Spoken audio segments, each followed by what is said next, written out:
Good evening, everyone. Welcome to the, do you have an echo? I do, I have it. Okay. Hold on 1 second. I think it's off now. How's that? Good evening, everyone. Welcome to the meeting of the Southborough Planning Board. We are now in session. First item on the agenda is 4042 Central Street. Nothing has progressed from our last meeting on this, so there's really nothing to discuss or report. Next up is 96 Mount Vickery Road, Ruby Estates, release of lot. Good evening, gentlemen. We'll have Karina give us an update on what's transpired, and welcome. And this is your brother, right? Tony. Tony, Yeah. yes. I don't see. So you don't see much of Tony. No, only when I ring a new door when I hit the poor cat. I'm sorry. It's good. All good. All right. So 96 Mount Vickery is a 6-lot subdivision that was permitted in 23, I believe. 2021? 21. And the roadway Lamson Drive is intended to become public in the future at some point. So when Bartolini Builders, which is Mike Lee's company, started construction, they got all the way through putting infrastructure in a binder surface for the roadway.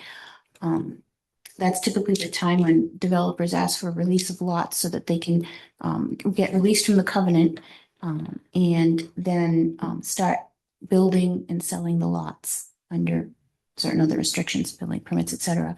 So having a new DPW superintendent and our regulations in general, we require interim as-built now so that when a covenant is released, when lots are released, we have to make sure that the public services for the people who are going to move in there are proper and appropriate and exist and all that. So interim as-bills were submitted. There was some back and forth, some work. Nitch did an as-built review. That since has been satisfied. There was an email that went out about a possible drainage easement conflict. That's been resolved. Peter Bemis, who's the engineer who was doing the as-built for Mike, showed that it was in essence fine. The detention basin didn't reach out beyond the easement line on lot number 4.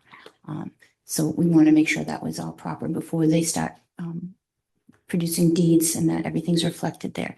So with a lot release, we had Niche Engineering also do a bond estimate. And if you recall, several meetings ago, the planning board accepted the bond for the $300 and something thousand for the remaining work to be done. And along with that bond, they had to provide a surety agreement that has all the conditions of how it will be satisfied and what happens after and all that. So Mike Barley provided that surety agreement. It went to town council for review, went back and forth for some minor things, and we got final word back from town council Jay Talman that everything seemed satisfactory. So Michael provided a clean copy for me today for signatures. I actually have 2 copies, which the planning board signs. And we also have, if the planning board votes to release the 6 lots, which are all the lots that are there, we have a form that Mike will take and get, Colleen will notarize it here with signatures, and then he will have to, we'll file it with the town clerk, and then you have to pick up an attested copy and file and record that at the registry of deeds. Right. So everything's in order, everything's in place. We have the surety agreement. I distributed it to the planning board members this afternoon. And so it's up to you to decide. All right, great. Thank you, Karina. Thank you for getting everything in order. So there's 2 votes that will take place tonight. One is, as Karina said, to accept the surety agreement, and the second would be to release the lots, which would then get notarized and filed with the town clerk and recorded. So any questions or comments, Deb? No, I've read the surety agreement and I'm in favor of releasing the lots tonight. Thank you. Marnie? No questions. Ellen? I did notice that on the merchant's bonding company says bond number draft. I mean, I'm guessing that's going to get filled in. I'm not sure if we actually have like the final bond number and stuff like that. I'm not an attorney, so don't take my opinion. I just happened to notice it said draft, and I don't know if this is getting revised since or if it is notified. What document, Alan? In the surety agreement itself? It's the one titled, the one that ends in from Bartolini.pdf. Just tell me what like, can you say what the document is? Like, is it in the It's a surety? PDF from Merchants Bonding Company. The file name ends in from Bartolini. It's a one pager, has the merchant's logo at the top middle. And where do you Dated see- 5/26/2026. And is the draft in the top right corner? Yes. That's a superseded. We have one that has the actual bond number in the top right corner. Oh, And that was in the email today at the end of the surety agreement. got it. This bond is in Ignore there. that. I was going off one from, I guess, earlier today. And then I didn't find anything clear, or I may have overlooked it, about the requirement of an HOA for the stormwater. The Twin condition. If I may, that is in the definitive subdivision decision. There's a condition for that, Okay, which they still have to abide by. This is just letting them move forward with building homes and selling lots. that's all I have. Thanks. Right, you agree, Mike, with that? yes, Okay. Okay, thank you. Tom? none from me. Great, thank you. And I have nothing either. So we're looking for two votes. First vote being to accept the surety agreement. Okay, so I'll make a motion to accept the surety agreement dated 6/22/2026 for 96 Mount Vickery Road, Ruby Estates. Second, I have a motion and a second. Any further discussion? Okay, if I see none, roll call. Brascio, yes? Demiria, yes. Houlihan, yes. Delniak, yes? Strong, yes. Thank you. And the second would be a vote to release the lots. I make a motion to release the 6 lots. We reference some of Let's that. see. You could just read that too. I'll put it in. Shown on the plans titled definitive subdivision plans for Ruby Estates dated November 19th, 2020 with latest revision date of March 17th, 2021. Should I read the whole thing? You don't have to, and as long as it's all 6 lots. Yes. She said that. Yeah. Okay. Second. Okay, I have a motion and a second. Any further discussion? Seeing none, roll call vote. Brascio, yes? Demiria, yes. Houlihan, yes. Delniak, yes? Strong, yes. Great, thank you. So we'll I'll have the planning board sign this before we leave today. Okay. And then I'll give you a copy tomorrow. Tomorrow. How's that? And I'll get this filed with the town clerk tomorrow too. Colleen will notarize it once they sign. Okay. So there's. Oh, well. You can sign it now? Let's sign it Okay. now. Let's take 2 seconds and sign it now. All right. They're all here. Are people using black or blue Fair pens? business. Blue or black? I'll use, what do you get, blue? I'll use blue. Yes, that'd be good. Thanks, Colleen. Unrelated to the surety, just out of curiosity, I think I told you I lived near there. When is the demolition So this happening? I want- at the yellow house on the corner of Lamson and Tree. Not entirely sure yet. I'm just curious because I walk by all the time, so. Want to move into it? Say again? Want to move into it? Absolutely not. But thanks for the offer.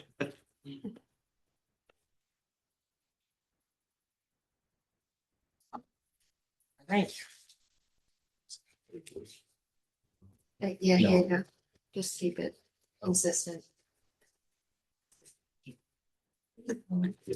You have to true. Okay. Colin's gonna notarize this now. So we didn't put the date on it though. We just did the date. Above the name. Okay. Yep. Since. Okay. This one. 22nd. One more copy. Okay.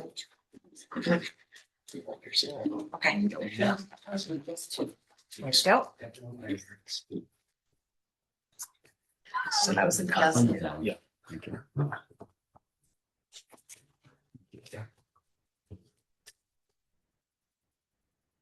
All right.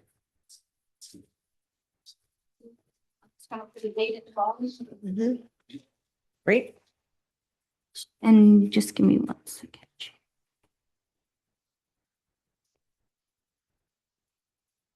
To-do off the to-do list. Yeah, I like that. Yep, Yeah, let's just do yeah. that. Takes 2 seconds, so Yeah, make them come back as. I don't know that there's too many people out there that are, totally fascinated by And we'll get you our meeting these that, tomorrow, 'cause I have 2 to- minutes I on don't need to meeting talk about it. So I'm all Yeah, set. the shortest meeting ever. Then I'll grab. Yeah, and let me see one more thing. I just want to double check. Sure. Way back in the kitchen. Oh, gosh. There'd be like this big table, Yeah. big mat, and everybody would be all over the mat. And if you're watching the meeting, you'd be like, no idea what's going on. I mean, in the back of the room.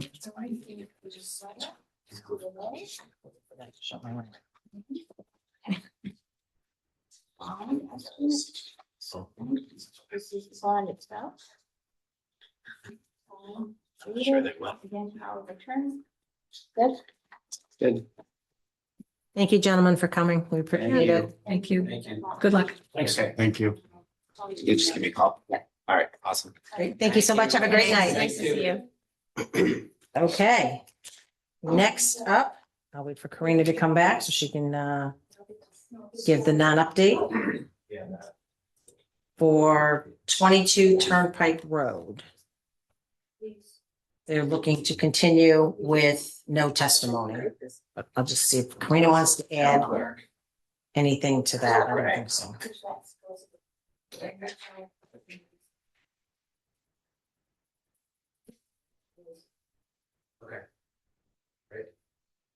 All right. Thank you, Colleen.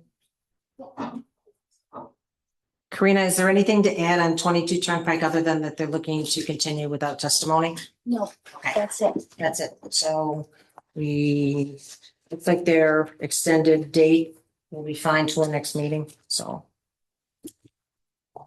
Okay, so the next meeting is the 13th. 13th, yeah. July 13th, so I make a motion to extend the public hearing on 22 Turnpike Road, Golf Range modification to major site plan approval to July 13th at 7?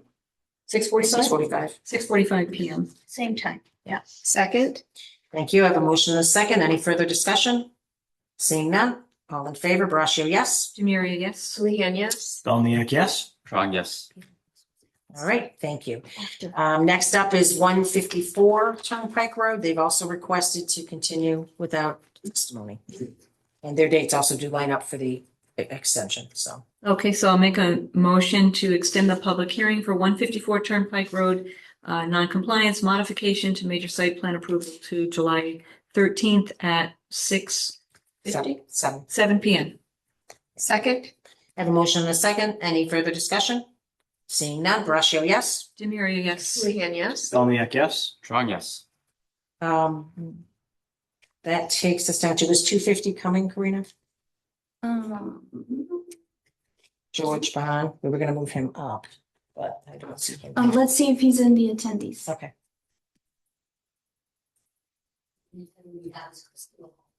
Okay, so we'll just, will you let us know, Colleen, when he jumps in, if he comes in? I thought he was coming in I person. think but- he's coming in person. Okay, we'll just continue on then. Subdivision rules and regulations update. Is there anything, Alan? I do not have one. I've been waylaid by work past couple weeks, but there is some relief, so I should be able to work on it this week in time for our next meeting. That's perfect. Thank you. Planning board role in zoning enforcement. So I haven't had a chance yet to meet with the building inspector, but I did speak to him. We've set up a date, and I also suggested to him that I think it would be beneficial going forward if we had a once a month meeting with Karina and I and the building department, just to maybe just talk about anything we can do to collaborate better, any concerns that either may have. And he actually said in his email, there's a few things. Karina had mentioned the bylaw for the ADU. Yep, there's signs. Yeah. He's looking possibly for a sign bylaw for something on signs on Route 9 that would go to site plan instead of the non-compliant structure where it goes to ZBA, and here maybe a little more robust. Yeah. And there was another one There was the ADU. short-term rentals. Yeah, So the short-term rentals. Airbnbs. an example was, I believe it was Malden or Methuen, Yeah, one of those Malden. two. I think I sent the sample. Yeah. So those are kind of on the horizon. Yeah, so just thought it'd be a good idea going forward, just to kind of stay on top of things from our perspective and their perspective as well. So we're actually meeting the 8th, so we'll have something to, share with the board at our meeting on the 13th. So, So I do have a question. Sure. Since we're talking about zoning enforcement, Colleen started to put together a site plan compliance kind of spreadsheet, and this is kind of like a long-term project, I would say, of sites that we know that are out of compliance, whether we've received complaints, zoning enforcement officer may have received complaints, or just we know that they haven't come in for modification yet. Does this have anything to do with this topic? For these meetings that you'll be having with the building commissioner, sure. is that something that could be brought to that meeting? Yeah, so looking for out of compliance sites. Well, I think, but Colleen, you might want to speak to what you're actually building, because I know you shared it with me. Okay. But I mean, it's a heads up to the planning board, so we know when opponent is coming in, that their site is already out of compliance. So you may know that, Karina might know that, but board may not know that. So this is sort of a kind of a comprehensive, so we know what we're going, obviously as part of that process, we want to get the get the site back into compliance. So is there anything to discuss there with building commissioner? Is that something that could be brought up? Oh, yeah. So how do you see this working, Colleen? I think, actually, it's just the beginning. We have a list of things and we don't know exactly what's non-compliant or what yet. But I was thinking if you could find out a couple of projects that Mark knows, we could start with those Okay. on top of what we know. And then we'll just keep in touch with them and keep adding. If anybody drives around and sees something, we could add it and then look into it and see how out of compliance, pull the old plans. Okay. All that good So stuff. can you share the spreadsheet with me? And what we'll do is I haven't seen it yet. okay, yeah, so we'll take a look at it and then it's a spreadsheet that, All the once we look at it, projects. we can, share with the building department, and it's something ongoing that we can all be working off Yeah, of. it'll be a working document. Working, So yep. to clarify, I keep a binder on each project. Once it moves into construction, it goes from a file folder to a binder, so I can take it with me. And in those, I keep a decision and the approved plans. And the decision identifies what conditions they have to meet in addition to whatever the plans show physically. So I track that with a date when it comes in and then an arrow that says still pending. So we have all those, and then behind my desk, I have a box of non-compliance issues that I keep files on, so that when I have a moment, either a fire comes up from, I get it through the OpenGov portal that says, why can't we have our building permit? And then I go look and I say, well, you still owe me this. And then I write it in there, I email them and talk to Mark about it. So this spreadsheet, once it gets more populated with the right columns and everything, right now it's being populated with all the potential projects from day one, from the 80s. Yeah, I go back. I just pulled them over with the dates. Okay. Yeah, so Colleen, we have a table of contents that you can kind of import that. So the next thing is to say, all right, what are the milestones? Because each decision has some basic things, but then there are some specific things like they're going to provide 6 trees as a mitigation for something else, as a negotiation, whatever. So those have to be tracked. So it's going to take a little bit of time to populate it, but we started with at least a skeleton structure. And then we'll all be able to tap into it, because once we get to the OneDrive, as opposed to the Dropbox, you'll have access to those files. So you can, if you want to find something, oh, where's that project? You can look there.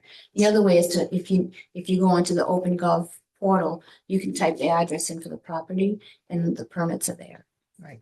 But that doesn't necessarily say, unless you read what we're saying to each other there, you don't know what's missing. So it's just kind of a culmination of setting it up, getting some feedback, but we have a lot of this. We know a lot of the things that are non-compliant already, which we can start populating. So I think that's a good first step. We can work towards that. But also, if there's things that members of the board think of either during the meetings or after the meetings, shoot Karina a note and we'll make sure that, these are things, again, it's a great opportunity to collaborate. So, Yeah. any questions or even a concern, just, And I do keep a general complaint folder, like, for example, in years past, one of the members would say, oh, those lights are pointing upward. Yeah. And so I would write that down and say, okay, as soon as we have an avenue to take care of it, we'll address it. So this is that avenue that's solidifying a little bit, which is good. so our first meeting is the 8th. So that's kind of exciting and they're actually happy to do it. It's going to be Mark and Laura from CBA because she's coordinating all the zoning things. So Yeah. that'll be great. And thanks, Colleen, for Yes, having absolutely. the setup too. Yeah, thank you, Yeah. Colleen. and And Camille. Debbie. And thank you. yep, so if you could I'd love to take a look at it Yep. and see before. Okay, that's great. So, We just have to advance it a little bit more. And Yeah. it's not much. okay, So, tree planting program. So Chris had he had mentioned at the April meeting about this smaller program that they were going to do that, I should quote him correctly here. That it's a first step to getting something in place while a broader long-term planting program is developed. So the discussion tonight, it's kind of twofold. I want to first talk about the $5,500 and whether we approve that because we have to approve that. And then I want to talk about like the broader, longer term. And I know Debbie has some thoughts on that. I'd like to talk to the board about allowing Debbie to be the liaison because she's worked on some of this with them already. So let's start with the proposal first. Sabrina, do you want to say anything or do you want me to just jump in on them? jump right in. Okay. It's a pretty, not too complicated. I know it's a new kind of scope, you know what I mean? We don't often see if someone's gonna go out and look at 25 trees and whatever like that. But it's pretty straightforward. And, the cost seems in line with what they're doing. It's kind of like a pilot in a sense for the bigger picture. Okay, so just a couple quick things. So it's $5,500. They're going to be reviewing 10 to 15 streets that have a low canopy cover and identifying approximately 25 potential planting locations. So Debbie had a question that I had asked Chris. She had a couple questions and Chris responded to them. That Debbie wanted to know what the 10 to 15 streets were and to confirm that the 25 sites referenced are actually 25 trees that would be planted. So Chris's response back was this afternoon. Once they were involved, I asked Davey to look at our streets, starting from the town center and working outward to find suitable locations for the first wave of planting, while a larger scale study plan is constructed. If there is input from the planning board on streets, I'm sure we will and can have a meeting with Davey before starting. That would be great. I look forward to any input. This I can confirm. There'll be sites recommended as part of the plan, and my intent is to have locations predetermined so that when trees are donated, we have locations ready that are viable long-term and in the best interest of the town and the tree. Those would be locations for street tree replacement, The town would now have predetermined locations and species-specific option. As a tree city, I feel this is an important step forward while a larger town-wide inventory and replanting plan is constructed. I hope this helps. So per the town meeting with the bylaw, not the bylaw, excuse me, when the article was introduced, it was for $30,000 for scenic road trees. Planning board has to sign off on expenditures. If it's a non-scenic road, planning board just gets a report. The town administrator, tree warden can authorize those. So, as we're not sure yet with these, Chris is asking for planning board support on this expenditure. And then we'll get to the second piece with the larger plan. So questions, comments, Debbie? Okay, well, thank you, Chris. So I'm pretty excited by this. I think we have to start somewhere, and I can tell Chris is enthusiastic about this. I did have those questions. That's fine with me, and I'm happy to endorse the 5,500. I had been suggesting that the group that they're using is Davey Tree Service, I think they're called, or Davey Tree Group, and it's the same group I think that did sort of the taking the pictures of trees as they used the GoPros. They were going down the streets. I'm not sure if that was for the same project as the sidewalk or that it's a combination or something like that. But as they were taking photos of the street, they were taking photos of the trees. And it looks like they have identified them because somewhere along the line, we received an Excel spreadsheet with like 1,000 trees, and it's called public shade trees or something like that. I don't think they had roads on them, so there was a different set of ID numbers. But I think this is the first step in putting together what's known as urban forest management plan, or just simply a tree plan. And that's where we could put a GIS tree layer on, on our GIS system. It's like looking down at the canopy and seeing where around town are the, is there heavily populated trees and where there's not. The picture that he provided of Moulton Street is quite striking. And I know Harris and others in that area, they just don't have a lot of trees. But the thing I'm looking forward to is that next step. So I agree, I endorse what Chris is trying to do. I would like to know the streets, and I hope that they're scenic roads, to be honest. But I think where we'll have to get to is, what's going to be the method to determine where the plantings will occur? Should we focus on scenic roads because that is a primary element, trees and stone walls? Or, are there certain pockets like historic sections or our downtown area? So this is what the plan part is all about. Is like, well, what are we going to do next? And, also, how's this going to be funded? Will we have to ask for money through a warrant article in the future, or is this something that Bill can put into the DPW plan moving forward? So I got a lot of questions, but I'm happy to start with what Chris is proposing. Thank you, Marnie. Yeah, thanks, Deb. A great topics that you've raised and really good questions. I do think there's an element of just community feedback too, because I do think those low canopies, many of them are not scenic streets, but I think they could serve to have, they could become quite attractive streets if they had some nice trees on them. I agree. Thanks, Chris, for putting this together, to talking with the Davy Group to be able to kind of put a plan in place. I think it's reasonable approach, and it at least establishes the first step towards something. So no other comments. Thank you. Alan? I don't have any questions, but to echo Marnie, great job taking the first step, putting the plan together, Chris. So thank you. Great. Tom? Just some background. Has Southborough undertaken this type of project before, planting trees? Do we know? Yes, and may I? And if we have we learned any lessons On a from the very first time small around? scale. So when I first started, our previous chair, Don Morris, encouraged for planning to set up like a tree donation fund. We have $30 in it. So It's a start. yeah, so it was a tree planting program. It's actually still on the website somewhere. Really? There's a form that you can go in and you say, I want to donate a tree, or I want to donate the money towards tree planting. And there's a fund set up. And so I think that's going into the same pocket or the wallet or whatever, the pocketbook where that money's being held. But we have 30. That is still there. It just hasn't been really pushed since all kinds of things. So that was our first attempt. But that was kind of a first one, and then we were at that time we were looking to do become Tree City USA community, Yes. which you have to apply for every year. And in that application, you have to, and Colleen does that every year for us and gets us renewed and continued approval. And you have to show certain things. There is a budget in the DPW line, a budget line item. And when we first started, it was like $60,000, but that was for removal and planting. And I would say a majority went for removal, because that's priority when something's falling down or broken or something happens. So there's small steps. And then we did get an article passed for supporting the Tree City USA. I think it's chapter 153 in the code, or 53. It's one of those two.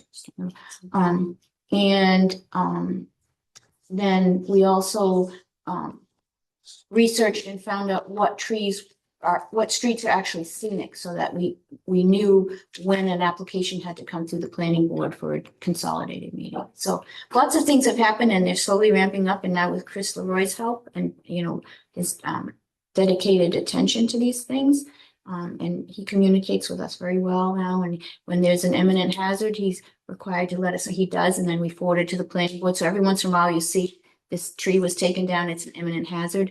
The tree policy says he just has to let us know when it's imminent. So when the planning board members get calls from the public, they're informed. when someone says, why is that tree? They can answer that and be informed. So lots of things. Thank you. And I'll add to that too. So over the past couple of years, National Grid has taken down a lot of trees in town, and they have agreed to supply replacement trees. So that's part of this whole process. And, with our 154 Turnpike Road, the tree hearing we had, there was 6 3-inch caliber trees. So you include those in, they're getting these trees, but they don't have anywhere for them to go. So this is a great first step. So Thank you. I hope that answered. Yeah, thanks for the background. Yeah. Okay, great. So I'm also supportive of this. I think it's a great first step. And I had the same questions as Debbie as we look to the future. How is it going to be funded? I don't think the balance of the 30,000 from the Warren article is going to cover a whole lot as we go forward. So I think that kind of plays into the second part of this equation to with the liaison piece. So that being said, it seems like we're all in agreement. So Karina, does he prefer us to take a motion for the expenditure that we approve? I think he would. And just one more point is that what they look at when they're considering where to put a tree is the utilities overhead, sidewalk conflicts that create problems later with root growth. Yep. And then there's at some point it's on a list that we work on the town's cross section, the required cross section for new roadways, that we give it enough room so that there is room for sidewalk and a tree without those future conflicts. So yes, I think he'd prefer a vote, so it's official, and I'll draft a notice of vote. Okay, so so we want to take a vote. I want to make a motion to approve the tree wardens street tree planting plan with Davy tree proposal dated, I'm not sure what the date on it is, May 6th, 2026, for $5,500 for project total. Second. Great, it's motion and a second. Any further discussion? Seeing none, Braccio, yes? Demiria, yes. Leanne, yes. Delniak, yes. Yes. Great, thank you. And the second piece to this is, and Debbie kind of talked about it a little bit, is we look towards the long-range plan. And Debbie has been working behind the scenes on this for a long time as well. So I would like to suggest that, as they start planning how they want to do this and what they're looking for specifics and everything with the plan, that Debbie represent the planning board and be involved in that process. She can report back to us, but she has all the knowledge to do this. And so far she's asked all the questions I would want to know. So if everybody's in agreement, we don't need a vote, but we'll just, looks like everybody's shaking their head yes. So Thank you. All yours. it's all yours. We appreciate it. Yes. We appreciate it. So you can reach out and let Chris know that you're going to be, or Karina can. Okay, Karina will, and then hopefully we can start that process and move forward. And thank you for doing that, Debbie. Much appreciated. Is Mr. Bahan happen to be on Zoom yet? No. Okay, then we're just going to continue on then. Next up is planning board goals. So Debbie put together a great list and much appreciated. I'm going to let her kind of give a high level on it. I know we just got it today, so we're going to discuss it more in depth at the meeting on the 13th. So Debbie. Okay, actually, can we bring up the document, Colleen? What? Are we able to bring up the document? For the goal- tree? The goal document? Yep. So what this is I had been working with Mimi Luttrell previously on just sort of capturing some of the many activities that are ongoing with the board. Coming out of things like town meeting where we said, oh, okay, that that's great. And, next time let's do this next thing, and just trying to capture like the amount of activity that's going on the board. And as I started to do it, there's never really a good time to come. So it was not as much happening tonight. This is a good night. But I just wanted to let you know that I started to draft a goal document. And what I used was the Conservation Commission, Melissa Danza had a similar document where she basically came up with some goals for the year. There's things that the commissioners were working on probably already, and also master plan goals. And so I came across it because I was working with her on her master plan goals.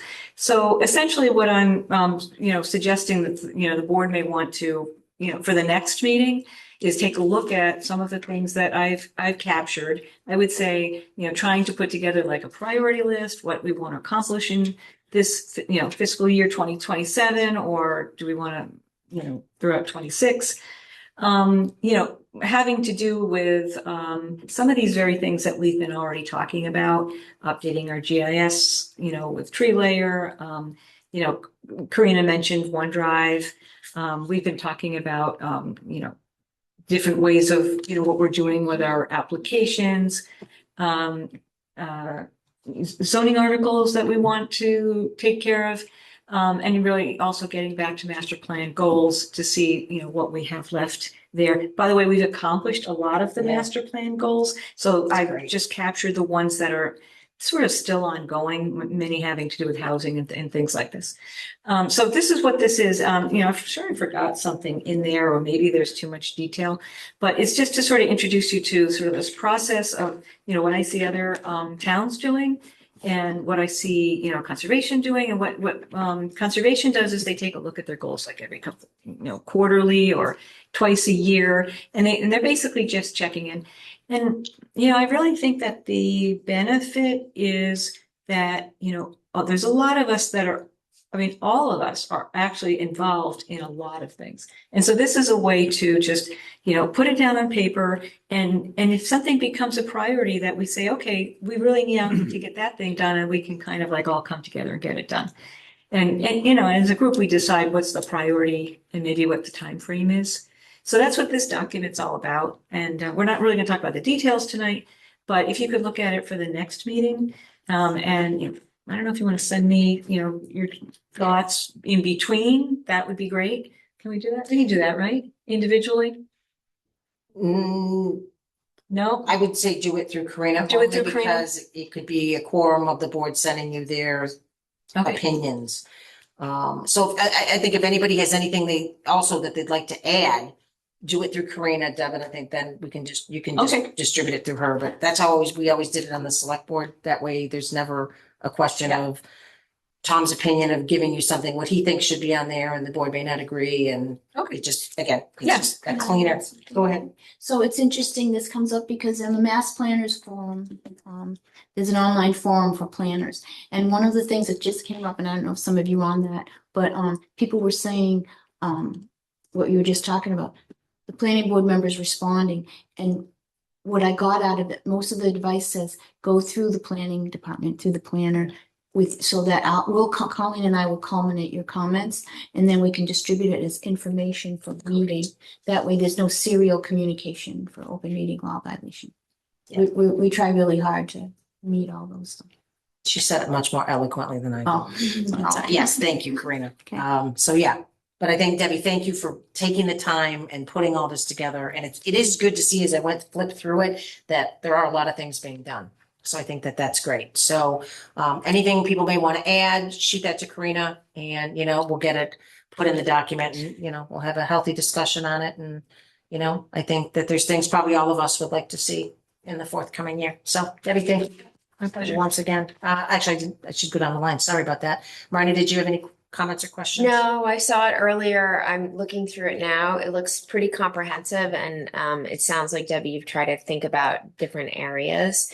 The one thing that I just think about is how, like, from a town planner's perspective, like, I see our town planner is just swamped. Oh, thank And you. and I don't know if that's something that either we can kind of actively take on projects or things like that, but I think that should be a goal, is actually how to alleviate our town planner so she can actually do the strategy and the stuff that we are positioning her for, so she's not kind of drowning in a lot. And I know that the developers in this town have benefited from a lot of the time, like 3-4 hour sessions that Karina spends going detailed review. I don't think we necessarily want to change that, but I do think as a planning board, we should think about, what should be the goals and expectations for Karina, because I think it's really challenging for her to kind of continue to accomplish on a sustainable level what she does every day. That's great. Thank you. And I think some of these goals will help too, because as we streamline some efforts, and it'll help. It'll help. Great. Alan? Thank you. I don't have any comments. I, like all of us, just looking at it for the first time, but Yeah. I'll try to have something substantial by next. Thank you. Tom? Well, thank you, Debbie, for putting this together. It's pretty comprehensive. It is. I guess my thought is when I go back to do homework, what I'll be focusing on is based on these goals that you put together. I'd love to learn what other committees and other, what other committees and other boards are thinking about in terms of their priority match with ours, because I think that might take a village, right, to get it done in 1 year in 2027. So I'll be looking at. Thank you. And I do have a question. So as a planning board member, how can we communicate with the select board, with everybody else? Do we talk to them individually or do we go to the meetings? Help me walk through that, please. Well, it depends. I mean, if you are looking Regarding the goals here. regarding the goals, well, if there were goals that cross over to select board, I would think, as we get into a more in-depth discussion on it, we could certainly invite them, to see where there's cross, with the goals. Common interests. Yeah, and see if there's things. I know they just had their goal setting meeting. I think that's, you can always go to any board and committee, but I think this planning board has strived really hard to be collaborative, with other boards and committees, ZBA. I think we work really well with them. We have a lot of, again, the same goals. So. Excuse my ignorance. So they just had their planning board. Is that public information that we can review? The select board's goals? What their goals were? Yeah. I'm not sure if they have them online yet, but there was in their last packet, I think they had their list of goals in there. Excellent. So, yeah, you Thank can you. always check their packet as well. Thanks. Yep. And a big thing that we try to be very collaborative with the other admins. For example, down at the building department, right? Like Lara and Kelly, Katie Barry is there. And Melissa is a conservation agent. And we have land use meetings every month now. And in those, we learn a lot of things, but you're right, is not really a direct connection to select board, but when we do things, like we tend to email to Mark Purple and I'll copy the chair so that they can decide if they want to pass things on. Maybe if they do some of that too, we'd be privy to some of those lists and then we could distribute them here as well. So I can talk to Mark and say, maybe, hey, if you have goals like that, can you send us a copy? And then, Thank you. then I know what meeting they're at and I'm not hunting it down. So. Sure. I mean, we're not. And I think, Tom, too, I think that brings up an interesting point that, we're all working in silos. So maybe once a year or so we do invite the select board here and, maybe ZBA or whoever, Concom even, and just, find out what's going on with everybody and how we can work better together, more productively together. So that's actually a good point. Yeah. Very good question. So, okay. So thank you, Debbie, for doing this, and that'll be on the agenda for the next meeting. Okay, next up, 250 Turnpike Road. Good evening, Mr. Banan. Mimi always said it, so now I'm worried I'm not saying I it know, right. you're first to go now. Holy smokes. Good evening, welcome. And I'll have Karina give us an update, and then we'll go from there. Okay, so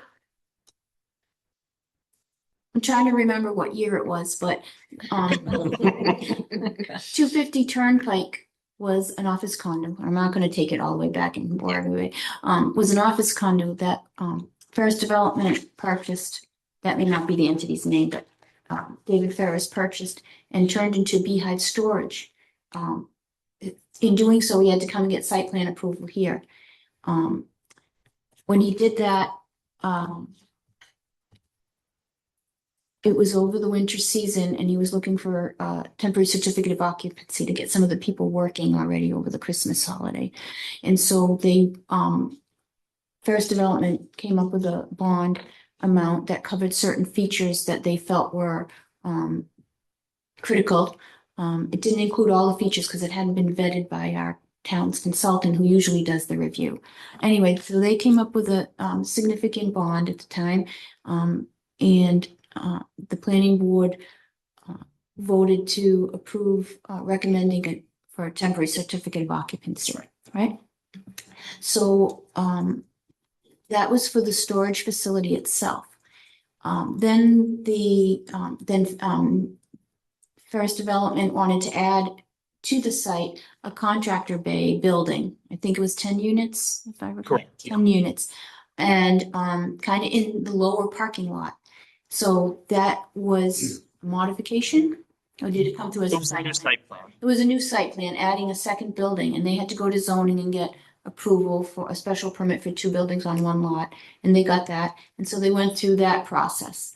That hasn't started construction yet, although, and I don't think we even had a pre-construction yet. We did have a pre-construction Yes, we meeting did. on that, and I can update. the You can board, too. update, yeah, so we did have a pre-construction meeting, and you were gonna start landscaping, but I think that got kind of on hold because the 40B project that's proposed on the lot south of this one, Correct. just got approved by the ZBA.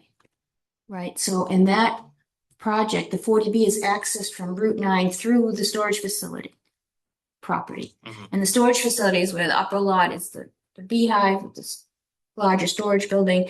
And then there was a walkway down to the lower lot that goes over some wetland, That's right. right? And that's has deteriorated, so they're working on something else with Concom to try and mitigate that. But then the lower lot has the contractors bay building.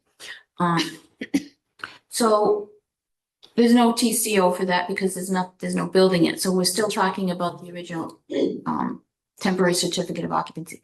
So Tom wasn't here yet, and I'm not sure, but we reduced the bond.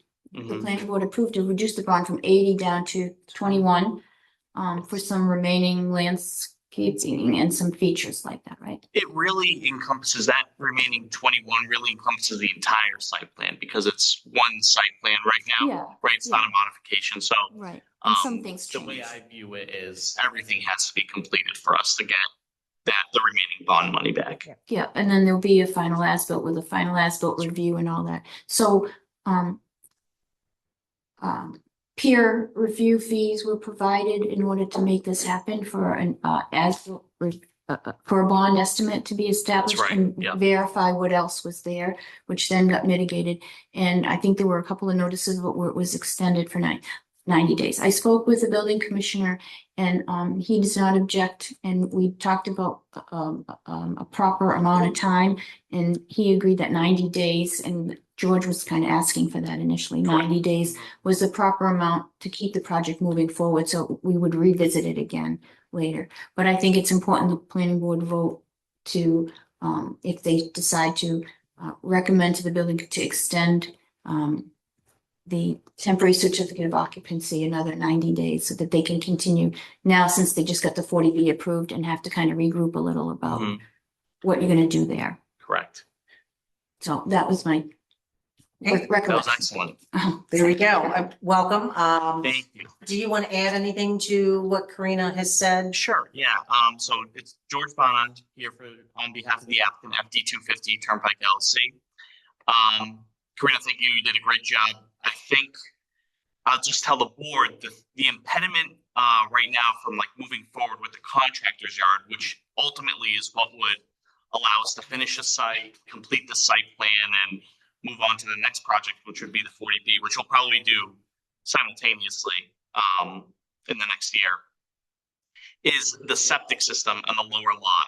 So the bridge, as this board may be aware, is deteriorating. So we had to think of a plan moving forward, how we're going to solve the septic issue, both for the self-storage facility and the contractors yard in the lower level. We were lucky enough to find a small piece of area behind the self-storage facility, which would that has perked informally. Now we're moving forward with formal perk tests with the town. We would like to build a septic system there that would serve the self-storage facility solely. That way we would be able to take down the bridge, remove the piping that underneath the bridge that connects the septic tank to the septic tank on the upper lot to the septic system on the lower lot. So we'd be able to get rid of all of that because we'd have a brand new septic system on the upper lot in the southern portion of that parcel. So we're just waiting for it to dry up a bit and then we can move forward with that. And then we'll start constructing the contractor's yard at that point. And then hopefully in the next year, we'll have that done and complete and we'll be able to come in and ask for a full CO. But in the time being, we thought another temporary 90-day extension of the temporary certificate of occupancy would be the right thing to do. And I imagine we'll probably have a few more of those.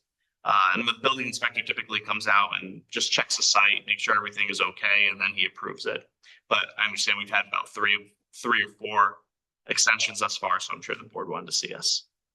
Thank you. Just one quick question. When does the current TCO expire?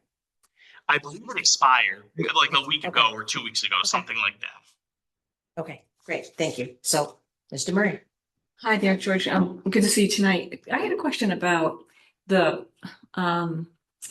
it's called a tight tank, right? What you're trying to do? No, we're not trying to do a tight tank. We tried to do that. Okay. The Concom had voted it down. Oh, okay. We're actually doing a full septic system. There's enough area behind the self-storage facility that's perking that will enable us to build the smallest tank not tank system you can to serve the self-storage facility. Okay, that makes me feel better. I know it's sort of like a last resort to go with those tight tanks. So does this mean is that something, are you working with the Department of Health? Board of Health, Board of Health on that too? Okay. Yes.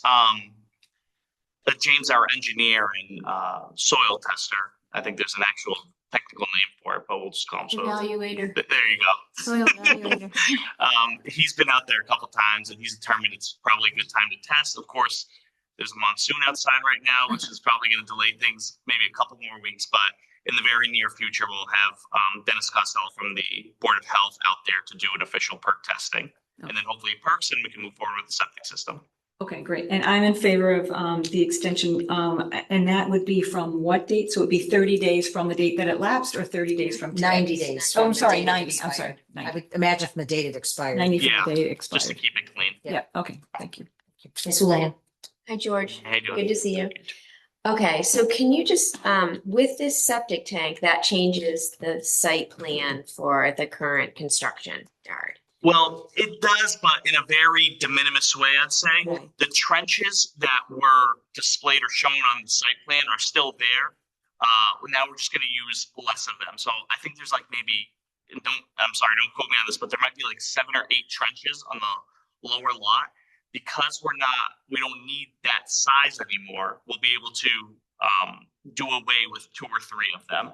Because now the contractor's yard is not going to have as much of an intense flow, right? Because now it's no longer serving the self-storage facility. And that's kind of what we've been waiting on, is so we can lessen the flow intensity in the bottom lot. Okay, so then how does that affect what we expect from you? So we're doing this modification site plan, right? And Mhm. so your as-built will not reflect your approved plan. Yeah. So are you gonna come back? It's up to the board. In my understanding is with minor changes, what I would say something like this, we can reflect them in our as-built and the board can vote to approve those at that stage. And Karina could chime in on that if she'd like. So just, if you don't mind, Yeah. for clarity, the Beehive is getting its own septic system Correct. and it's located on the east side. That's right. Yes. West side. Oh, it's on the west Yes, side. it's right behind the self-storage facility. But now you bring up a good point. Yeah, we're gonna have a new septic system there. We'll probably come in for a site plan modification. Okay. I wasn't even So- thinking of that septic system. So before you continue that, so the Board of Health approves the septic systems, right? I'm not sure how that works. If it would, you think it would require a whole modification? Because the Board of Health approves it, and as long as they're not impacting like the parking spaces, Which you won't. egress, ingress, you're changing curbing or anything, because they can build these underneath paving. Yeah. They can build them underneath the grass.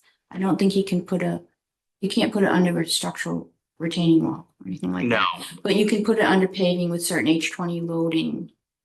Correct. ratings. But if I might stop you in your tracks, Karina, it's almost a non-issue because we were anticipating coming back in for a modification because Oh, we made some slight adjustments to the property lines when we were creating the 40B lot. So we'll just address it then. Okay, That was my Okay. question. all And it right, would pick it up, but yeah. all right. Okay, and so we've got the Board of Health on board. So we have two septic systems going in, one for Beehive, one for Contractor's That's Yard. correct. Yep. And then obviously you'll need to build your 40B for the rental units. And then as long as structurally that doesn't change anything, conservation will still need to review the septic plan too, to make sure it doesn't impact any of the. Conservation may not, because Okay, we have a current order of conditions. I mean, I'll touch base with James and see if he feels as though we do need to. yeah, And I then maybe think, he'll connect remember with. there was a lot of like water flow Yeah. stuff back There there. is a lot of water flow. Yeah, that's my only concern with some of those changes is just making sure that we check all those boxes. But otherwise, I'm fine with the 90-day extension. If it's in the buffer. Right, right. 5 years, certain distances you have to be from the wetland. And then depending on Melissa's setup, she may be able to administratively approve that, or if it's more intense and it affects your order conditions, you may Yeah. need to amend those, I think, but she'd be the best person to. And we have previously received an administrative approval on that site specifically from Melissa, Beehive or the Contractor's Yard? the Beehive. The Beehive. Yeah. okay. So and actually it's both really. Right, It shares the same order of conditions. So we'll reach out to her and see what she wants us to do, and whatever she wants us to do, we'll do it. great, thank you. Mr. Belknap. Okay, good to see you, George. You too. Couple just more clarification questions. What sort of septic capacity does the contractor yard by itself now? Because it's not joined with the self-storage facility. Like, what does it need for gallons per day? It's not a lot. It's really there are sinks, and I don't know the exact flow for it, but it has a couple sinks, not a couple, it has 10 sinks, one for each bay, and I believe a toilet as well. So the gallons per day is very minimal. And I can tell you, comparatively speaking to the self-storage facility, that flow is very low as well. So just generally just a low flow site. I don't have the exact number off the top of my head though. That's fine. And then along with that, so now each site would, if all goes well, effectively have its own septic system, one for the self-storage, one for the contractor's yard. Is what's currently on what would now be the severed contract yard parcel already adequate for what's there because it's carrying half the load or? Correct. It's more than adequate. That's why we want to eliminate some of the trenches if we can. Okay. And then, can you just walk me through, I think you said earlier, and I may have misunderstood, about access to the 40B parcel through that parcel? Yeah, it's a very simple design. If you take a look at one of their 40B plans, you'll see the access easement, but it shares the same entrance as the contractor's yard entrance. And it just almost in an S shape finds its way to the back of the parking lot, and then that'll enter into the 40B site. Okay. So that's how it's designed. Beyond that, there's nothing much. Okay. And is that, and now I'm leading into that project a little bit, but just so I'm That's fine. clear, is that going to be viewed as like a secondary access for the 40B or like emergency access for the 40B? No, that'll be its primary access for the okay. 40B. Yeah. Okay. And only access, if I might say that too. It's the only access. We don't have another access, even an emergency access onto Parkerville or anything like that. Obviously, I'm forgetting at the moment. That's why. Okay, that was it. Thanks. Alan, just to add, if I may, there's a ZBA special permit, I think that restricts access from 250 Turnpike to Parkerville, Correct. back in from the 80s or 90s, Mm-hmm. which still holds. So that's why they had to come through at night. Can make a note to go. Mr. Trump. Thank you. No further questions from me. Great, thank you. Marnie actually touched on some of the questions I had, as far as the modification with the changing of the lot and the 40B. So just, we'll be expecting you to come back in for that. Absolutely. And I am definitely supportive of, doing the additional 90 days. I think you guys have worked in good faith on this and I think it definitely benefits the town. for us to do Thank that. you. Could I ask one last? Sure, go ahead. George, is it the intent to maybe divide that lot into 2 parcels in the future? I'm so glad you asked that. Yes, it is. So we're setting it up to A&R. So you'll see an A&R in front of you very shortly. We're getting it surveyed at the moment.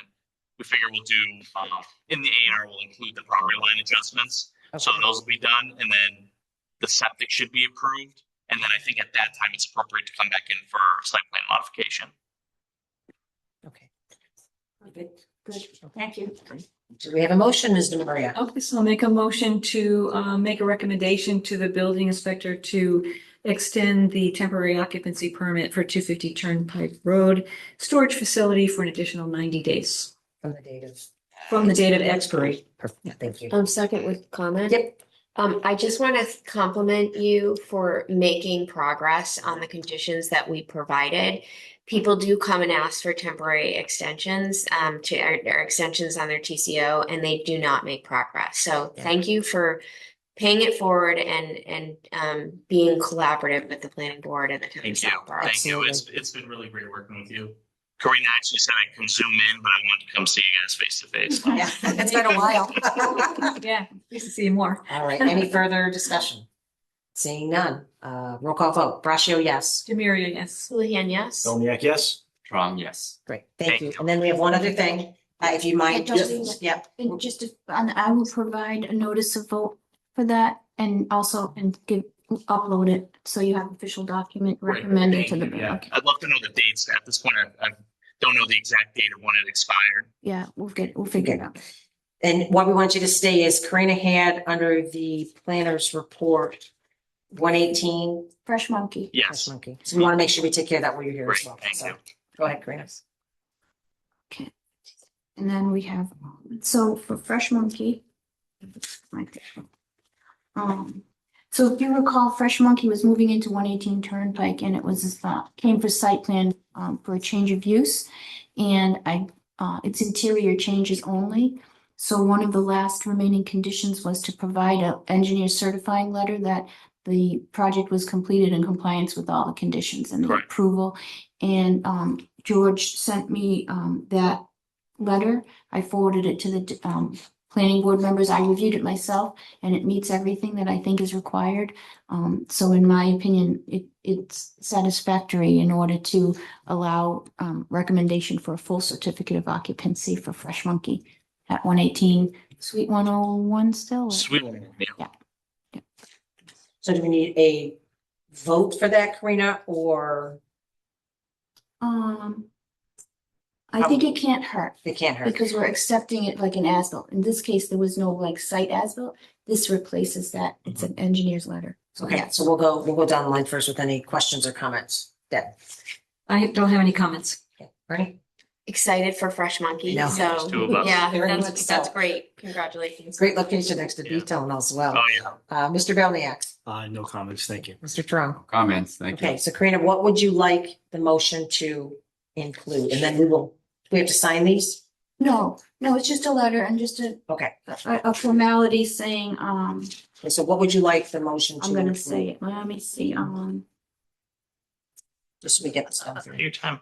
so in accordance with for 118 Turnpike Suite 101 for Fresh Monkey, I believe it was a major site plan. I think it was a minor, Minor. A actually. minor, Yeah. because it was under 2,000. That's right. Minor site plan that the planning board accepts the engineer's certifying letter to meet the last condition. I forget the number of it. 8. Number 8 for recommending temporary full occupancy for the project because they've completed everything that was required. So moved. Second. I was gonna try it, but I was like, you know what, this keeps going on and on. I'm not gonna get all that. Any further discussion? We have a motion in a second. By seeing none, all in favor, Brascio, yes? Demiria, yes. Houlihan, yes. Dolniak, yes. Strong, yes. Thank you. Until next time. Thank you. Thank you, Thank you so George. much, George. We appreciate you coming in. Okay, so that being said, that takes us to planners report. Okay, let me just catch up here. That's done. So, similar to 96 Montgomery, 200 Turnpike is a contractor facility. If you recall, that was a landscaping and snow removal business, Jonathan Crandall. And Peter Bemis was working with him, and they are at one of the last meetings, the board accepted that they would provide a $30,000 bond to cover the remaining landscaping at the site. Some it was installed, but some didn't make it. So the goal was that they would replant everything necessary by October 1st of this year, with a 1-year look back on October 1st, 2027, to make sure everything is still surviving. And that's what the bond is held for. So when we have a bond now, town council requires a surety agreement to accompany it with the terms. They provided a surety agreement for site plan, a little different from subdivision, but similar, which town council reviewed. I sent it to everybody today. We've been working on it for a couple of weeks, so everything's been accepted by town council. It's good to go. It just requires planning board to accept it and then sign it. And then I'll be able to get a copy to the building commissioner, who will then allow them their certificate of occupancy. It's been a long road, but they kept working and moving and got across the goal line with tonight. So we need to accept the surety agreement and recommend the TCO. Yes, and I have the copies for you to sign. Mr. Maria. Okay, so for 200 Turnpike, MSPCA surety agreement, I make a motion to accept the surety Agreement. Yeah. Second, Yeah. And if I can add, recommend, we already did the full TCO on that. We don't have to It's, recommend that. no, they have a temporary. Okay, so this is for the full, Right, so this is for the if we full. can add that down. As amended to recommend the full TCO. So accept the Occupancy surety permit? agreement. Yeah. And then recommend to the building commissioner full occupancy permit. Let me just verify Okay. here. Hold on, let me check. That's what it is, because there's a couple of these and let me make sure based on what I'm telling you. I thought we did the full one at our last meeting No, we with the condition. did we? it was temporary. Was it temporary still? Let me And then, yes, Okay. and then it had to convert with the bond. Oh, this was a condition for For the full. So on June 3rd, I wrote a notice of vote. Please be advised that at its meeting on June 1st, the planning board members voted unanimously in favor of recommending to the building commissioner issue a certificate of occupancy related to the 2025 modification site plan, blah, blah, blah. Upon review and discussion, the planning board agreed to accept a surety bond in the amount of 30,000 along with a surety agreement and recommend a certificate of occupancy upon receipt of the following items and conditions. Okay. Owner to provide a surety bond in the amount of 30, it's here. Yeah. Along with a surety agreement to be satisfactorily reviewed by town council, Yep. that's here. The plantings, landscaping improved, they're going to be completed by October 1st, 2026, which I just was talking about. And then 1 year from Right. 2026, site will be revisited. Upon receipt of the surety bond and executed surety agreement approved by town council, the planning board will recommend to the building commissioner to proceed with a certificate of occupancy with the conditions as stated above. Okay, so the motion is going to be for 200 Turnpike, wait, hang on a second. 200 Turnpike Contractors. contractors yard to accept the surety agreement and make a recommendation to the building inspector for a permanent occupancy permit Based on the remaining conditions. based on the remaining conditions. Second, Perfect. Any further discussion? Seeing none, Brascio, yes. Demiria, yes. Julian, yes. Bellniak, yes. Strong, yes. Great. And would you like to sign this? We'll sign right as you now? go to the next item. How's that? Sounds good. Efficient. Already started it. We're just gonna keep doing it. Take it easy. Let's go. Okay, it's just one signature. And then I have 2 copies Okay. that we have the record. Have a pen.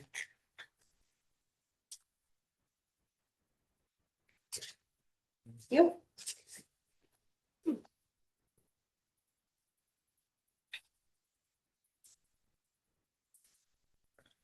Make sure it's all together, so I don't lose it. All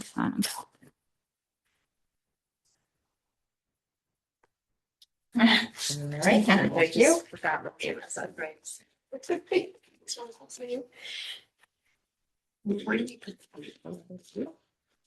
Okay. All right, and the next item for planners report. Hold on. Oh, so another update, this is St. Mark's Dormitory that was permitted and built, and they've been functioning under temporary certificate of occupancy. They had a change of, thank you. They had a change of their CFO, Rob Kuklowitz, who left last year already, and there's a new Elizabeth Dion is the new CEO, CFO. Anyway, as she got up to speed, the as-built were revised as required by Fuss and O'Neill comment letter. There were some remaining landscaping things that were addressed and issued, and so I reviewed that and it looks good. I did send it to Fuss and O'Neill to see if they would do the final review, which should just simply be a letter saying, yes, everything looks good. But in looking at the photos that they supplied, it was very minor landscaping things. The building commissioner, when I spoke to him, I said it would be all right to issue a full occupancy permit. It's been 5 years. They had provided a bond. They worked really well with the town, accommodating and addressing any deficiencies, did straight native species. There were a couple trees they still had to plant. They did that all. So very collaborative. We made some good leeway out of plantings and everything for future projects as well. So when I spoke with Lisa as the chair, to confirm that that would be appropriate, that it was, because everything was in order. They met the conditions. And once Fuss and O'Neill, if they do agree to do a final response, then we'll have that in the record anyway, but it would be very minimal. Usually it's like a final, all comments are addressed. So Karina, what was that? Which project was that again? it's the St. Mark's Residence Life Building, the dormitory right across the street from Thanks. the library. And it was minor things outstanding. Extremely minor. They had to plant 2 trees. Another plant died. Some of the shrubs were next to the HVAC, a little too close. So they had to replant them because they died, but they just moved them slightly a couple feet further so they didn't get the constant airflow. Very minor. And most of them had already been talked about previously with the prior CFO. Okay, Okay, thank you. so do I have both of these now? You do. Tom brought you one already. Oh, He did. thanks. Twice he got up. Got his steps in. Sorry, a little tired. Okay, quickly, keep going here. Costco. Absolutely.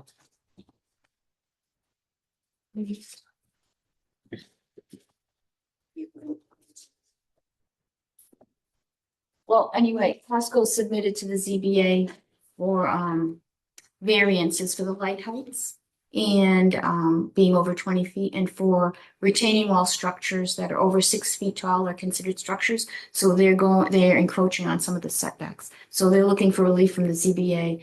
I believe it's July 15th is the ZBA meeting. So if anybody has any comments on those, we can provide them to the ZBA for recommendation. Pretty straightforward.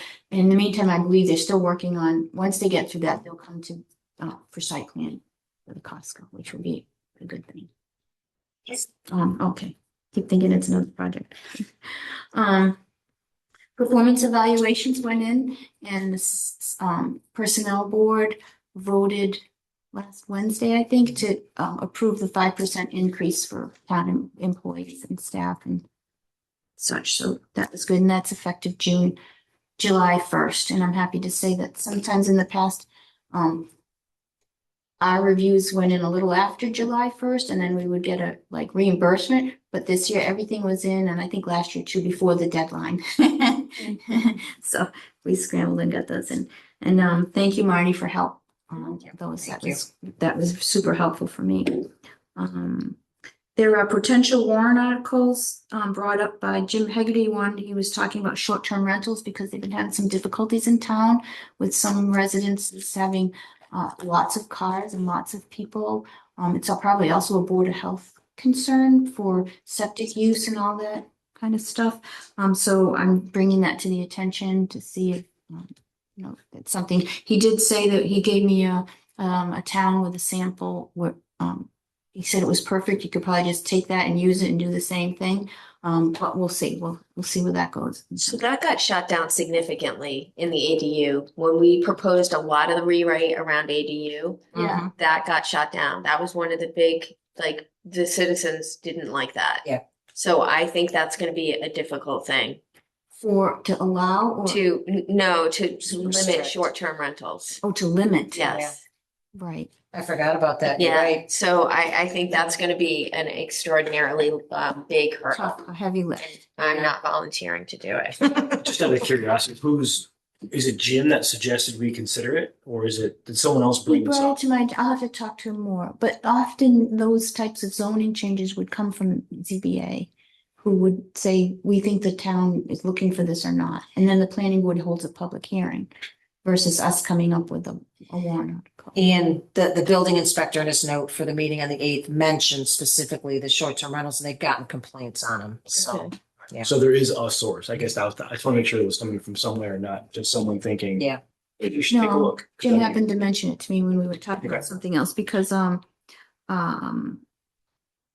there's also the one that we're gonna talk to Mark Robidoux about signs on Route 9.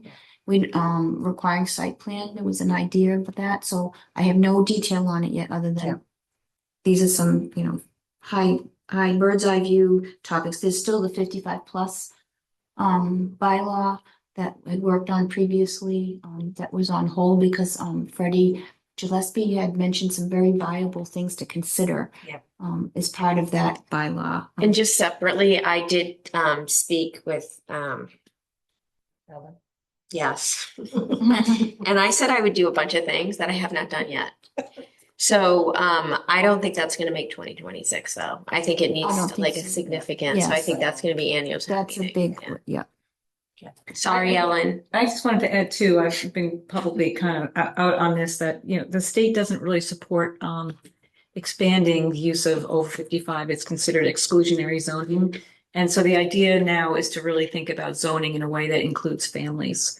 So I think also I feel that one's going to be a little bit of a hard sell for some people like me, because as you know, I didn't really support it. Mr. Gillespie brought up a really good point, though, when she made that comment about how it excludes a whole bunch of other things that we hadn't been thinking about. So I just really even wonder whether that's where we want to put our effort. Yeah. It's there, it's on the books. Maybe it's not perfect, but I think we should probably leave it alone. Yeah. Okay. All right. Keep going, Debbie. 250 Turnpike Road, 40B ZBA decision. I did look through the conditions and I didn't see anything requiring modification, but it appears that George represented this evening that they're well aware that they have to come back. And it's a condition in the Contractors Bay site plan. When they added that, there's a condition specifically citing they need to. 0 Northborough Road has a ZBA application in. There's kind of a landlocked parcel owned by, Ladies. no, I think he's looking to buy, it's the Johnson? Johnson property, and there's a DCR easement, there's an easement across the DCR property on one side from Northborough Road that's about 15 or 16 Yeah. feet wide. He's looking to possibly interested in maybe splitting that into 2 lots with a common driveway across there. But I don't know how that would work with an A&R. So Lara Davis, CBA's admin, has a question into town council about several questions related to that application. So we'll see what happens with that. Either it comes to us for an A&R or it doesn't. We'll figure that out. Then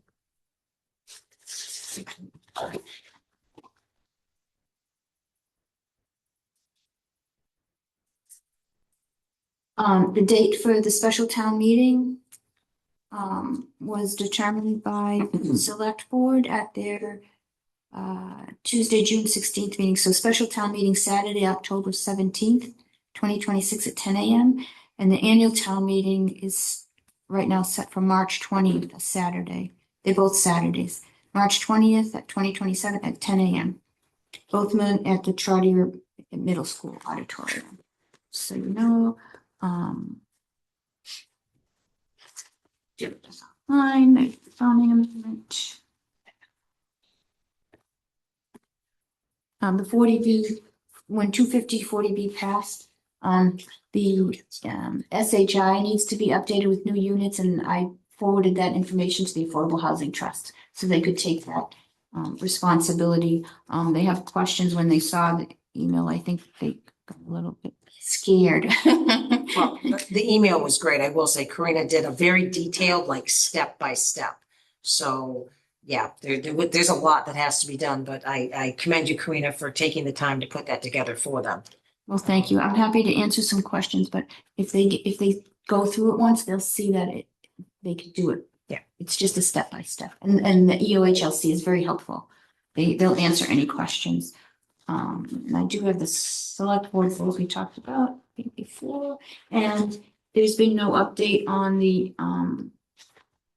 MWRC engagements and communications project that I think Mimi was tracking at the time. So I think that's going to take longer for them because they haven't updated anything. They usually talk and send out an email and say, here's what we're doing. And then they'll ask for something. So we're a little more proactive, reactive to that. And that's it. We have 1 set of minutes. Okay.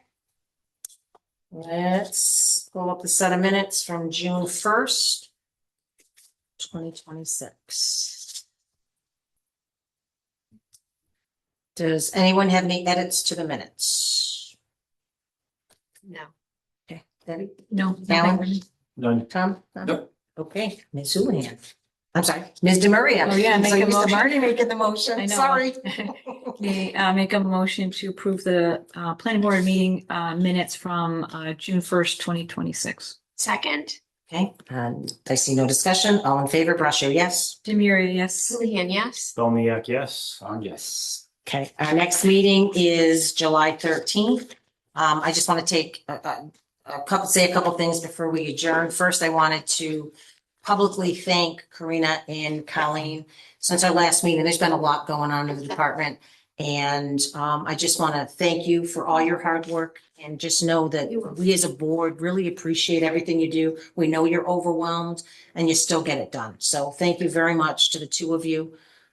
It's very much appreciated. So Thank you. That means a lot. thank you. We appreciate you. Thank you. And lastly, I'd like to just share, I know Marnie had let the board know that the select board chose not to reappoint Freddie Gillespie to the Open Space Preservation Commission. I just want to say Freddie has worked very hard and very long with this board. I was on the Open Space Commission for 12 years. Freddie was on it for 26. So there's been a lot of hard work and dedication that's gone into this. I think the town is going to suffer for all of the work and all of the things she did to lose the amount of knowledge that Freddie brought to the table and the dedication and how hard she worked to make Southborough a better place. You know, my family moved to Southborough because of the open space. We were sandwiched between, you know, busy Framingham and busy Westborough, and then kind of stuck in the middle is this quaint little town still. It still has a small town feel. Lots of green, lots of open space, you know, people aren't on top of each other. And Freddie's worked very hard at that. Chestnut Hill Farm, the golf course. So I just want to thank her for all of the hard work she's done and the work that she's done with this board. You know, I got on in 2005, you know, and at that point they were already reviewing subdivisions and for open space for the planning board. So I can't say enough good things for the work she did. I think it's a huge loss for the town. And I just say, Freddie, thank you for all your years of service. I hope that you're put, you know, on stewardship because again, Breakneck Hill wouldn't be what it is today without Freddie. Freddie has spearheaded from, I don't know how long people have lived here, but if you remember back, it used to be an apple orchard full of invasives. And Freddie was instrumental in getting it to what it is today. That's such a beautiful space that, you know, hundreds and thousands of residents of the town, you know, use. And whether you use it or not, but to drive by, it's nice to see this. So I commend her. And I thank her for all she's done. And I'm sorry that she wasn't reappointed. So I just wanted to say that if anyone wants to add anything, you can. But I just thought with the work that she's done with the planning board over the years that she deserved an acknowledgement from this board. So If anyone wants to add, they can, or we can just leave it at that with the. Yeah, I'd love to just say, I second that.